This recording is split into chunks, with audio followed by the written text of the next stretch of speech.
ఓం మహాగణాధిపతయే నమః. ఓం గురుభ్యో నమః. ఓం శ్రీమాత్రే నమః. మనం ఈరోజు డబుల్ ట్రాన్సిట్ అనే విషయం మీద తెలుసుకుందాం. అయితే ఈ డబుల్ ట్రాన్సిట్ అంటే ఏమిటి? 2 మేజర్ ప్లానెట్స్ ఏవైతే ఉంటాయో గురువు, శని. ఈ గురు శనులు ఏదైనా ఒక భావం మీద కంప్లీట్గా దృష్టి పెట్టినప్పుడు ఆ యొక్క విషయం మనకు ఫలకృతం అవుతుంది. అది మేజర్ ఇష్యూస్ ముఖ్యంగా అంటే మనకి లైఫ్లో ఎటువంటి మేజర్స్ ఉంటాయి అంటే వివాహం కావచ్చు, సంతానం కావచ్చు, లేదంటే ఒక గృహం కట్టుకోవడం కావచ్చు, ఒక స్థలం కొనుక్కోవడం కావచ్చు, ఏదైనా ఒక ఇబ్బంది నుంచి బయటపడడం కానివ్వండి, మనం ఎప్పటి నుంచో ఎదురు చూస్తున్నటువంటి ఒక మంచి విషయం కానివ్వండి. అయితే ఏ లగ్నం వారికి ఏ ఏ సంబంధించినటువంటి విషయాలు ఫ్రూట్ఫుల్ అవుతాయి అనేటువంటి విషయం ఇప్పుడు మనం తెలుసుకుందాం. అయితే ఈ విషయాలు చెప్తుంది నేనైనప్పటికీ కూడా చెప్పేసి సాక్షాత్ లలిత అమ్మవారిగా భావిస్తూ ఒక్కొక్క లగ్నం నుంచి మనం తెలుసుకుందాం. వృషభ లగ్నము, వృషభ రాశి. వృషభం వారికి ప్రధానంగా ఇక్కడ పూర్వీకుల ఆస్తులలో తాతగారి ఆస్తికి సంబంధించినటువంటి విషయాలు ఏవైతే ఉంటాయో ఆ యొక్క అంశాలు కాస్త పాజిటివ్గా ముందుకు కదులుతాయి. గతంలో ఏదో లిటిగేషన్స్లో ఉండిపోయాయి అని కొంత ఇబ్బంది పడుతూ ఉంటారు. అటువంటి విషయాలు కొంత క్లియర్ అవ్వడము, ప్రాపర్టీ ఏదైనా అమ్మడానికి చేసే ప్రయత్నం ఫలకృతం అవ్వడము, మరియు మూడో పాయింట్ ఇక్కడ పిహెచ్డీస్ ట్రై చేస్తూ ఉంటారు, లేకపోతే ఏదైనా రీసెర్చ్ ఓరియంటెడ్గా ప్రయత్నం చేస్తూ ఉంటారు. ఆ రకంగా రీసెర్చ్ పరంగా చేసేటువంటి ప్రయత్నాలు ఖచ్చితంగా సఫలీకృతం అవడము. అలాగే ఇన్సూరెన్సెస్ నుంచి రావాల్సిన ధనం, ఇన్సూరెన్స్ కడుతుంటాం, దాని నుంచి డబ్బులు రావకోసారి ఆగిపోయినటువంటి ఆ యొక్క ధనం రావడానికి చాలా చాలా చాలా అనుకూలమైనటువంటి వాతావరణం చూపిస్తుంది. అయితే ఇక్కడ ఈ గురువు ఎప్పుడైతే 6వ స్థానాన్ని చూస్తుంటాడో ఇది కొంచెం లోన్స్ రావడానికి సహజంగానే వృషభ లగ్నం వారికి లాభంలో శని ఉంటూ 2వ స్థానంలో గురువు ఉన్నాడు. ఎప్పుడైతే ఉన్నాడో ఈ కాంబినేషన్ చాలా క్లియర్గా ఇక్కడ ధనయోగాన్ని ఇస్తున్నాడు. కాకపోతే ఎంతైనా మనం వృషభ లగ్నానికి పాపి అనేటువంటిది మనం చూస్తూ ఉంటాం గురువుని. కాబట్టి మీరు ఏం చేస్తారంటే ఎక్కువగా ఈ 4వ స్థానంలో కూడా కాస్త కుజుడు, కేతువు ఉన్నందుకు మీరు స్వయంగా ఏదైనా ల్యాండ్స్ కానీ ప్రాపర్టీస్ కానీ తీసుకునేటువంటి అంశాలలో కాస్త జాగ్రత్త పడండి. అలాగే 2వ స్థానంలో ఎప్పుడైతే గురువు ఉన్నాడో ఎంతైనా గురువు 2వ స్థానంలో ఉండడం అనేది సహజ శుభుడు, అందులో ఎటువంటి సందేహం లేదు. కాకపోతే కాస్త మీకు దగ్గరలో గోశాల కనుక ఉన్నట్లయితే గోవులకి అరటికాయలు తినిపించడము, మరియు 2వ స్థానంలో గురువు యొక్క సంబంధం ఉంది కాబట్టి కాస్త మీరు ఓం ధర్మాధ్యక్ష ధనాధ్యక్ష ధనధాన్య వివర్ధిని నమః అనే మంత్రం ఇంకొంచెం ఏంటంటే ఈ పాపి ఇస్తున్నటువంటి రిజల్ట్స్లో ఎక్కడైనా మీకు ఇబ్బందికరమైనటువంటి పరిస్థితులు వచ్చినట్లయితే వాటి నుంచి మీరు బయటపడడం ఖచ్చితంగా జరుగుతుంది, అందులో ఎటువంటి సందేహం లేదు. ఇది ముఖ్యంగా గుర్తుపెట్టుకోండి. అలాగే మరొక విషయం ఏంటంటే ఆల్ ఆఫ్ సడన్గా చేంజెస్ కూడా ఇస్తుంది. ఆ చేంజెస్ వల్ల మంచి కూడా జరుగుతుంది ఈ శని గురువుల 8వ స్థానంలో దృష్టి ఉండడం వల్ల.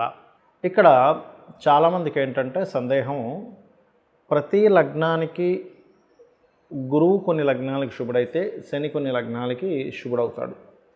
ఇప్పుడు మరి డబల్ ట్రాన్సిట్ పడ్డప్పుడు ఈ యొక్క విషయంలో మీకు ఫ్రూట్ఫుల్ అవ్వట్లేదు అంటే కొన్ని జాగ్రత్తలు తీసుకోవాలి. ఏమిటది? గురువు ఏ లగ్నాలకు శుభుడవుతాడు అని చెప్పి తీసుకుంటే మేషము, కర్కాటకము, సింహము, వృశ్చికము, ధనస్సు, మీనం గుర్తుపెట్టుకోండి. ఈ లగ్నాల వాళ్ళు గురువు శుభుడవుతాడు కాబట్టి శనికి సంబంధించిన రెమెడీ చేసుకుని ఉంటే మీకు ఈ డబుల్ ట్రాన్సిట్ అనేది యోగిస్తుంది. అంటే నువ్వులు దానంగా ఇవ్వడము, గోవులకు బెల్లం తినిపించడం, ఇటువంటివి చేయాలి.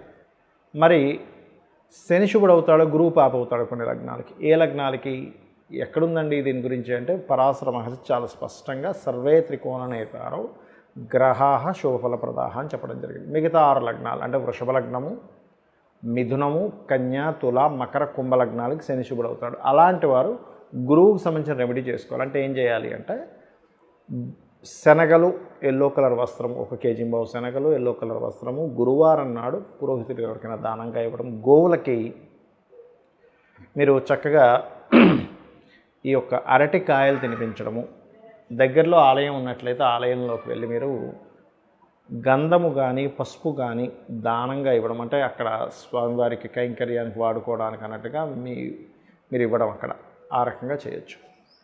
మరి వీటితో పాటు ఇంకేమైనా చేయాలా, ఇంకేమైనా జాగ్రత్తలు తీసుకోవాలా అంటే ఒక విషయం గుర్తుపెట్టుకోండి. ఇక్కడ ఎప్పుడు కూడా ఈ 2 గ్రహాల యొక్క ప్రభావం ఏదైతే ఉందో కర్మ జీవ అంటే మీ యొక్క కర్మని అనుభవింపజేసేటువంటి ఒక కాంబినేషన్, అంటే అది మంచి ఫలితాలు ఎక్కువగా ఇస్తుంది. గుర్తుపెట్టుకోండి, 2 గ్రహాల యొక్క దృష్టి అనేటువంటిది. ఇందులో మీకేదైనా గనక జాతక చక్రంలో పర్సనల్ చార్ట్లో ఉదాహరణకి మీరు గృహాన్ని కొనుగోలు చేసేటువంటి మహాదశలు అంతర్దశలు నడుస్తున్నాయి. ఉదాహరణకి అంటే 4వ స్థానాధిపతి మహాదశలు నడుస్తున్నాయి. దాని మీద కనుక గురుశనుల ట్రాన్సిట్ వస్తే ఇంకా ఖచ్చితంగా కొనేసుకుంటారు. అలాగే సప్తమాన్ని రూల్ చేసేటువంటిది అంటే వివాహాన్ని రూల్ చేసేటువంటి మహాదశలు అంతర్దశలు నడుస్తున్నప్పుడు ఈ డబుల్ ట్రాన్సిట్ వస్తే ఖచ్చితంగా వివాహం అవుతుంది.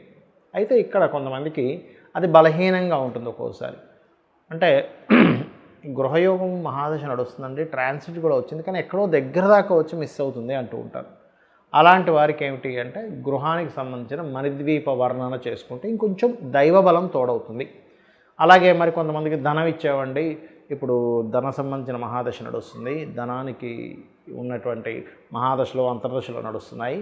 కాకపోతే ఇక్కడ మనకి భుక్తినాథుడు ఇస్తున్నాడు కానీ ట్రాన్సిట్ కూడా కొంత వస్తుంది, కానీ ఎక్కడో మళ్ళీ ఇదిగో రేపు ఇచ్చేస్తాడు అనుకునే, రేపే మీకు మీ డబ్బులు తీసుకెళ్ళిపోండి అని చెప్పినటువంటి వ్యక్తులు ఎక్కడో మళ్ళీ లేట్ అవుతుంది, ప్రొలాంగ్ అవుతుంది అన్నప్పుడు ఓం సంపత్కరీ సమారూఢ సింధుర వ్రజ సేవితాయ నమః అని మంత్రం చేయండి. లేదా ఓం ధర్మాధ్యక్ష ధనాధ్యక్ష ధనధాన్య వివర్ధిని అని నమః అని చేసుకోండి.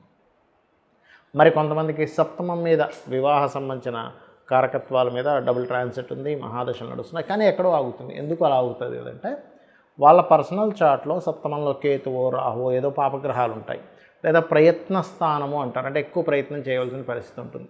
అలాంటప్పుడు కూడా వాళ్ళు ఎక్కువ ప్రయత్నం చేయాలి వివాహం గురించి. అలాంటి వారు ఓం కామేశబద్ధ మాంగళ్య సూత్ర శోభిత కందరాయ నమః అనే మంత్రం చేస్తూ ఉండాలి. అప్పుడు వాళ్ళకి తొందరగా సెట్ అవుతుంది.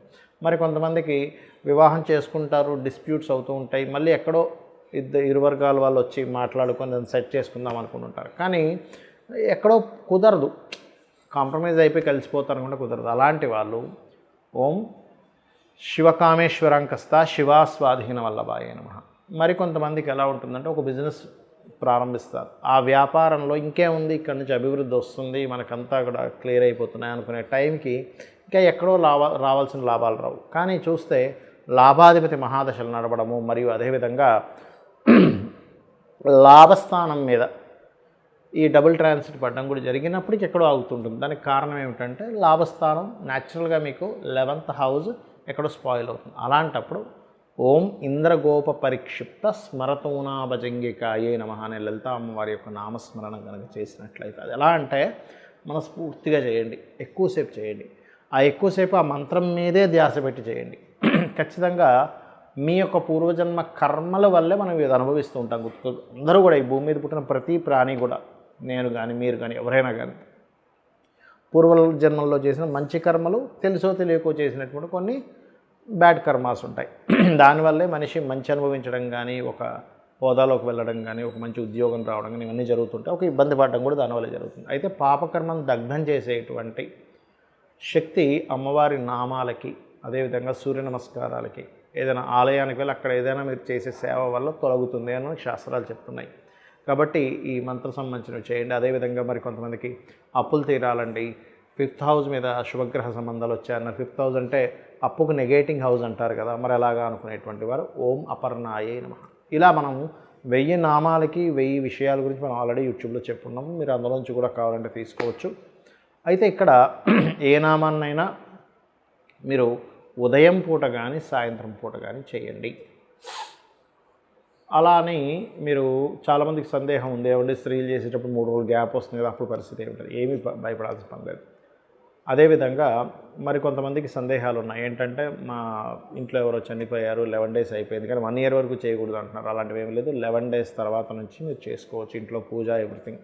కాబట్టి చేయండి. ఖచ్చితంగా మీకు అమ్మవారి అనుగ్రహంతో మీకు అన్ని శుభాలు కలగాలని మనస్ఫూర్తి కోరుకుంటూ శ్రీమాత్రే నమః.